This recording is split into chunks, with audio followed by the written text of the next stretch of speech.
2024년을 기준으로 했을 때 한국 개신교 신자 수가 800만 정도로 추정이 된다고 합니다. 대한민국 전체 인구의 약 16.2%라는 수치인데요. 생각보다 많은 숫자에 좀 놀랬던 것 같습니다. 교회의 수는 2018년을 기준으로 5만 5천 개 이상으로 보고된다고 하는데요. 명지 국제신도시에 예전에 한 목사님께서 이 국제신도시의 교회 수를 세어보았을 때 30개 정도 되는 교회가 있다라고 말씀을 하셨었는데요. 이 부산에 그것도 이제 국제신도시라는 한 동네에만 해도 교회 수가 그 정도라고 하면 전국 단위로 살펴봤을 때 5만 5천 개 이상은 될 수 있겠다라는 생각이 듭니다.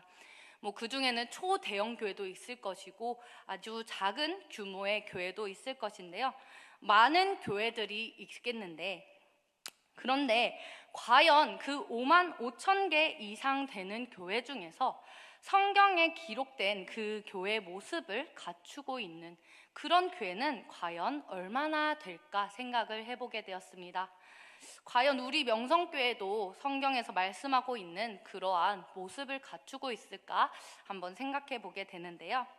오늘 우리가 교회에 대해서 한번 살펴보기 이전에 교회가 어떻게 탄생되었는지를 보려고 하는데요. 오늘 본문 말씀 에베소서 5장 22절에서 33절까지의 말씀은 아내와 남편, 즉 부부 사이의 관계에 대한 말씀으로 전해지고 있습니다. 저는 오늘 여러분들과 함께 이 부부 관계를 바탕으로 해서 교회와 그리스도의 관계에 대해서 함께 나누어 보려고 하는데요.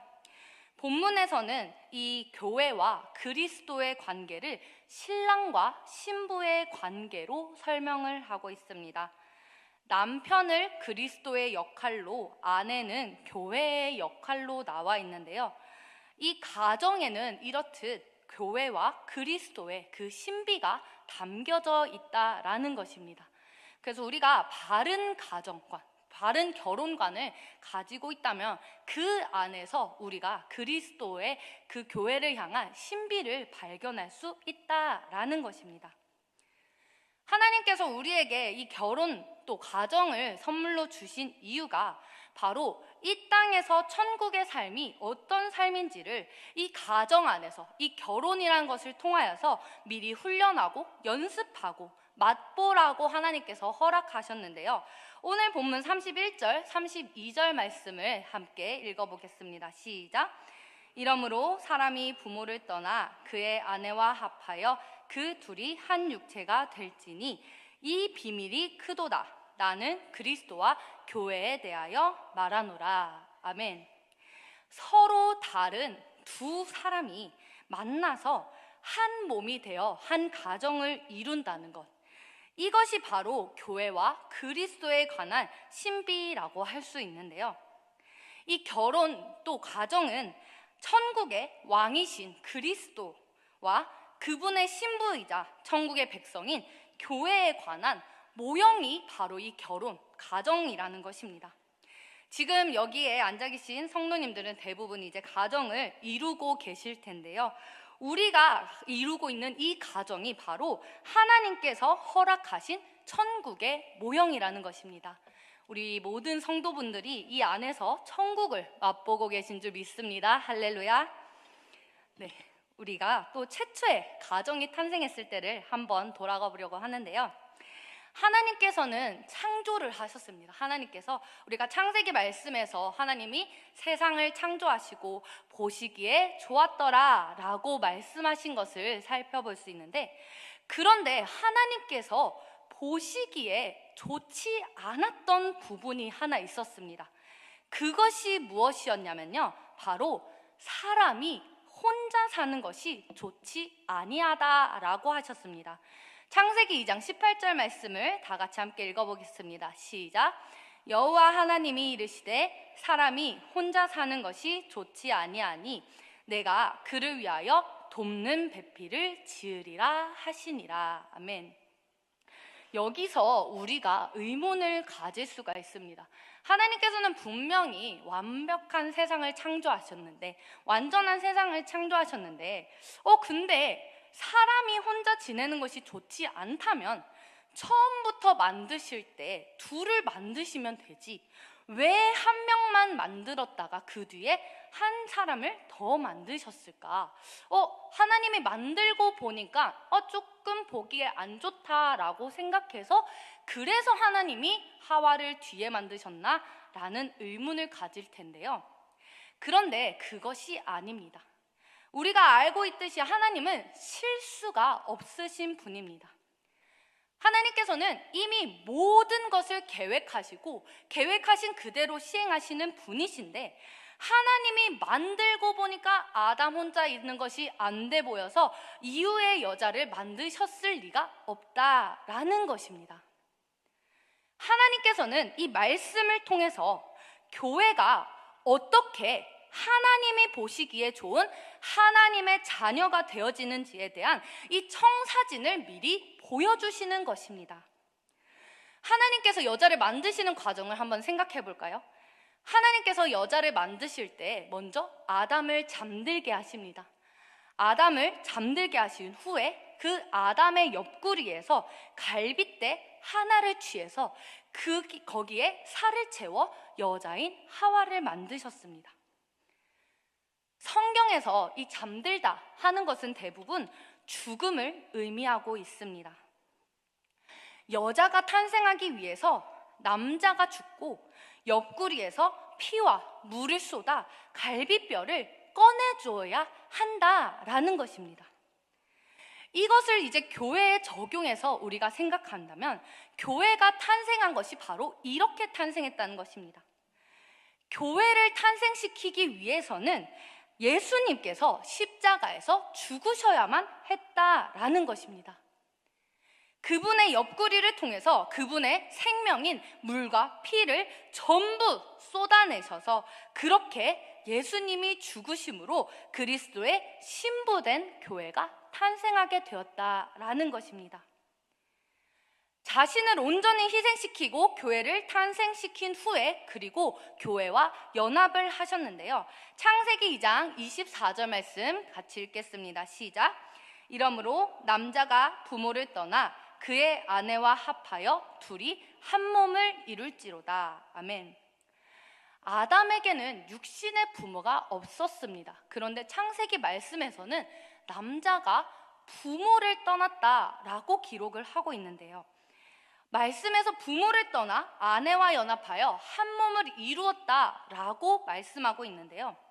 이것을 예수 그리스도와 교회를 설명하기 위함이라는 것입니다.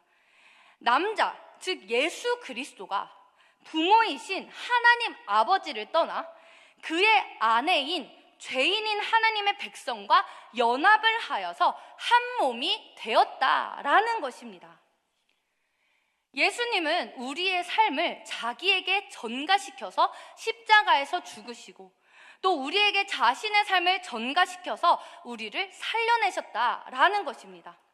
조금 더 쉽게 말하자면 예수님께서는 우리의 죄를 지시고 십자가에서 희생하심으로 그분의 의를 우리에게 전가시켜서 교회를 살리셨다라는 것입니다. 이렇게 교회는 예수 그리스도의 죽으심으로 탄생되었고 그리고 그분과의 연합을 함으로써 이제 그리스도와 교회가 한 몸이 되어졌다라는 것입니다. 그리고 이 그리스도와 교회의 관계를 오늘 본문뿐만 아니라 이 비유를 이사야 말씀에서도 우리가 살펴볼 수 있는데요. 이사야 54장 5절 말씀 다 같이 한 목소리로 읽어보겠습니다. 시작. 이는 너를 지으신 이가 내 남편이시라. 그의 이름은 만군의 여호와시며 내 구속자는 이스라엘의 거룩한 이시라. 그는 온 땅의 하나님이라 일컬음을 받으실 것이라. 아멘. 구약에서도 이미 이 하나님을 이스라엘의 남편이다라고 칭하고 있습니다. 즉 이스라엘이 신부가 되었다라는 것입니다. 그래서 구약에서는 하나님을 멀리하고 떠나는 것을 신앙적인 간음으로 여겼는데요. 이 순결한 신부가 남편을 두고 아내가 간음하는 것을 누가 가만히, 남편을 두고 아내가 간음하는 것을 누가 가만히 지켜보고 있겠냐라는 것이죠. 그렇기에 주님의 신부된 교회는 남편인 그리스도의 순결한 신부가 되어야 한다는 것입니다. 그리고 이 순결한 신부는 신랑 되신 예수님께 복종하며 살아가야 하는데요. 오늘 본문 5장 22, 23절 말씀을 함께 읽겠습니다. 시작.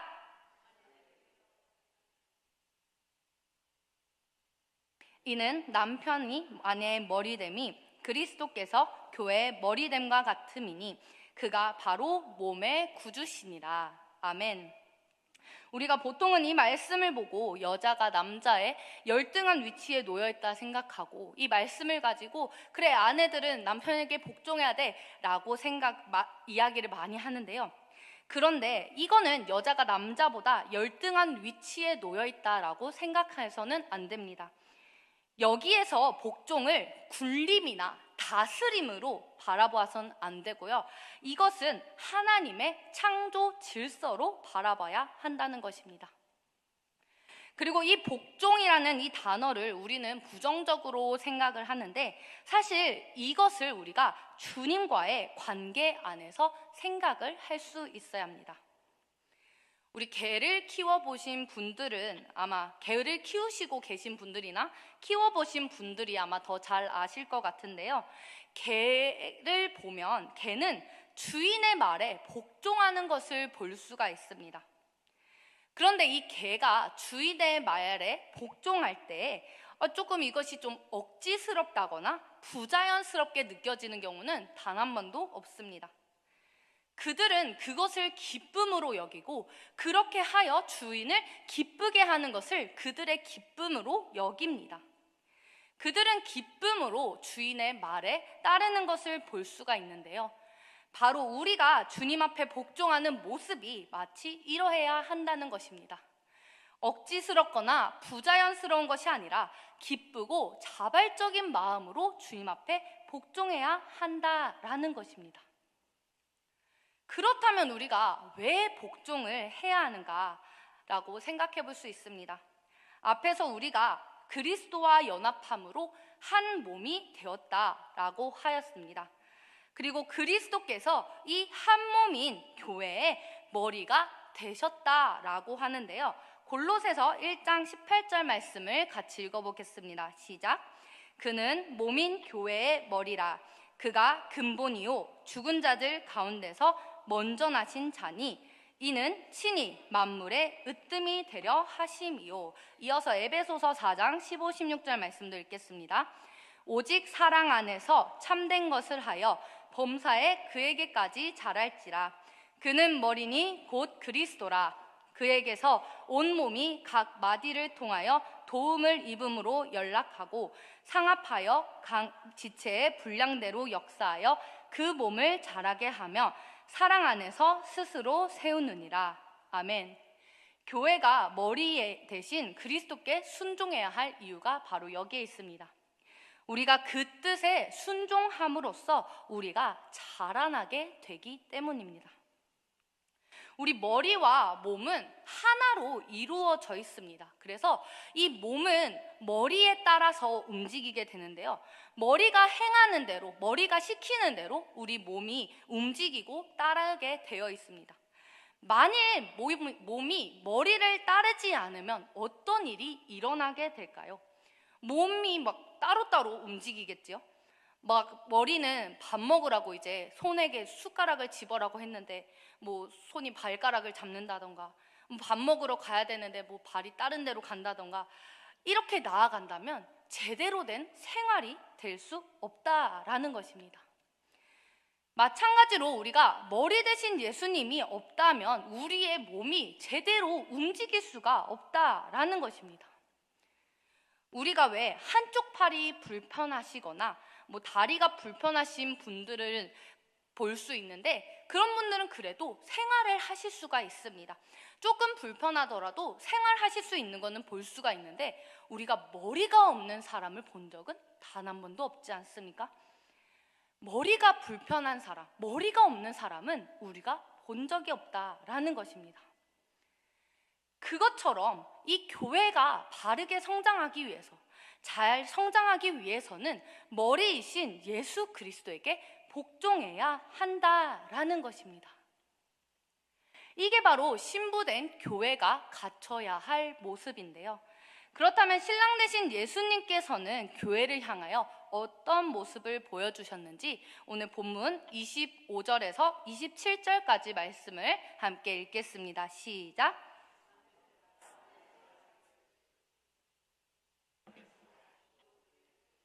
자신을 주심같이 하라. 이는 곧 물로 씻어 말씀으로 깨끗하게 하사 거룩하게 하시고 자기 앞에 영광스러운 교회로 세우사 티나 주름 잡힌 것이나 이런 것들이 없이 거룩하고 흠이 없게 하려 하심이라. 아멘. 계속해서 강조하는 것처럼 신랑 되신 예수님께서는 당신의 신부를 자기 목숨을 내버리기까지 사랑하셨습니다. 예수님께서는 신부를 위하여서 하나밖에 없는 당신의 몸을 던지셨다라는 것입니다. 이렇게 그리스도가 십자가 위에서 자기를 희생하신 그 목적은 교회가 너무나 거룩하고 영광스럽고 흠과 티가 없기 때문이 아니라 예수님께서 그렇게까지 자기 몸을 희생하시면서까지 이 교회를 탄생시킨 이유는 바로 교회를 거룩하게 하기 위함이라는 것입니다.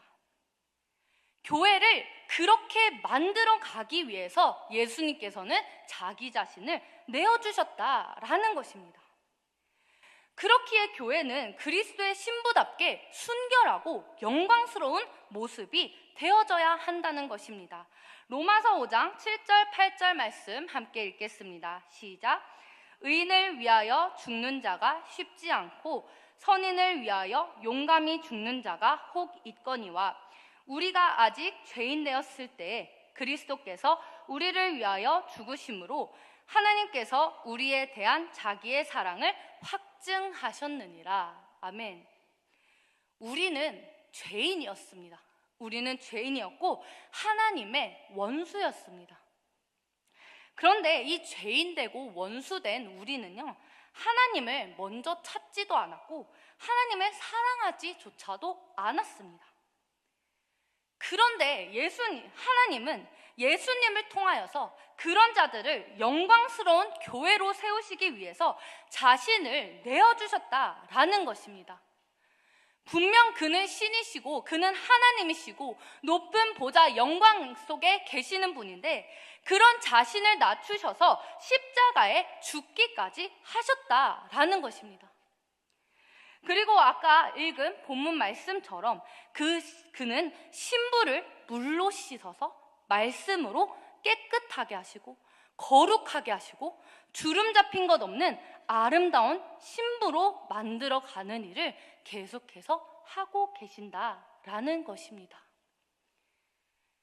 이렇게 우리는 신랑 되신 예수님과 또 그 신부된 교회의 관계에 대해서 우리가 보게 되었는데요. 예수님께서는 자기 전부를 드리기까지 교회를 너무나도 사랑하셨습니다.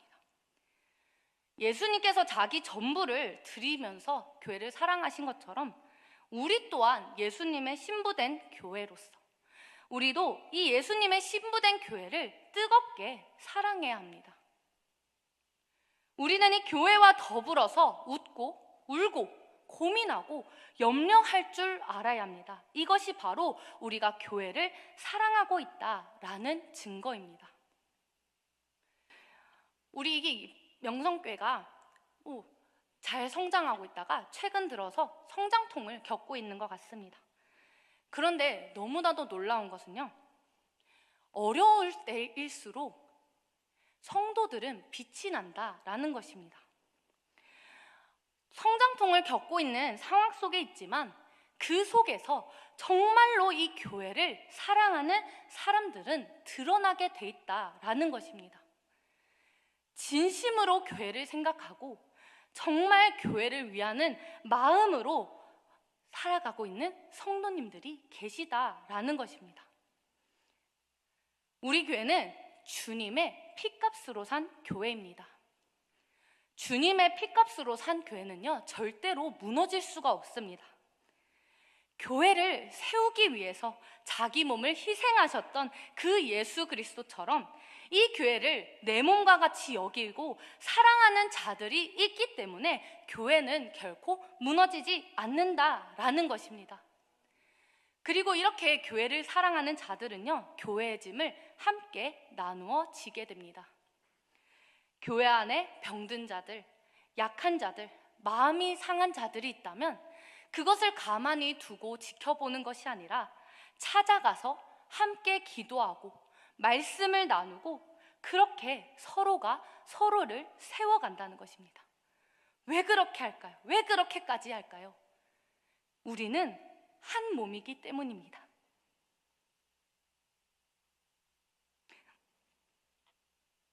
우리가 오른손이 다쳤다고 해서 오른손을 잘라내지 않고 오른손이 할 수 없을 때 왼손이 하는 것처럼, 우리가 만약에 다리가 다쳤을 때 걷지를 못하면 이 두 손이 목발을 쥐어서라도 이 걸음을 걸을 수 있도록 하는 것처럼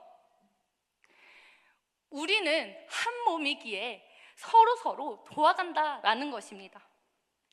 한 몸으로 이루어진 공동체이기 때문에 연약한 지체가 있다면, 힘들어하는 지체가 있다면 찾아가는 것이 당연하다라는 것입니다.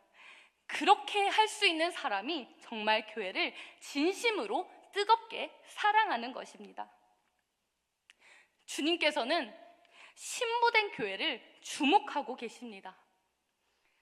하나님께서 어려운 상황 가운데서도 성도들을 세워가시고 일으키시는 것은 물론 각 사람 그 한 사람이 소중해서이기도 하지만요, 그 한 사람만을 위한 것이 아니라 이 한 사람을 통해서 이 교회를 세워나가기 위해서 하나님께서는 그 한 사람을 일으키시고 계신다라는 것입니다.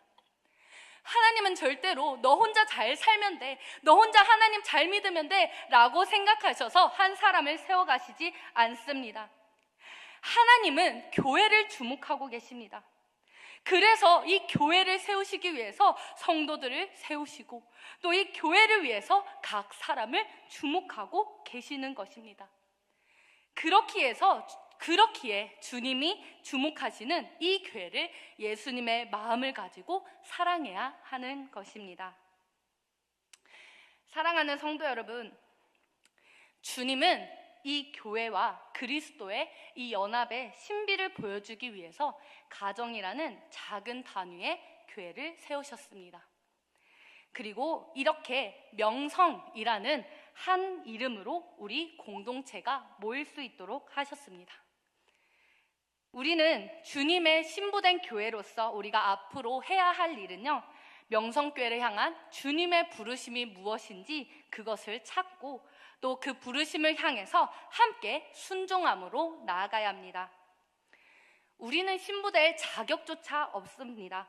신부될 자격조차 없는 그런 부정한 여인이었지만 예수님께서는 우리를 사랑하셔서 우리를 감싸 안아주셨습니다. 비참한 가운데에 살아가고 있는 우리를 건져내셔서 거룩한 신부가 되게 하셨습니다. 우리는 그리스도의 순결한 신부로서 그리스도만을 사랑하며 그분을 위해 살아가야 합니다. 다른 것이 아닌 주님의 교회를 사랑하는 마음을 품을 수 있길 바랍니다. 그리고 이 교회를 향한 부르심을 위하여 우리 모두가 한 마음으로 나아갈 수 있는 우리 사랑하는 명성 공동체가 될 수 있길 바랍니다.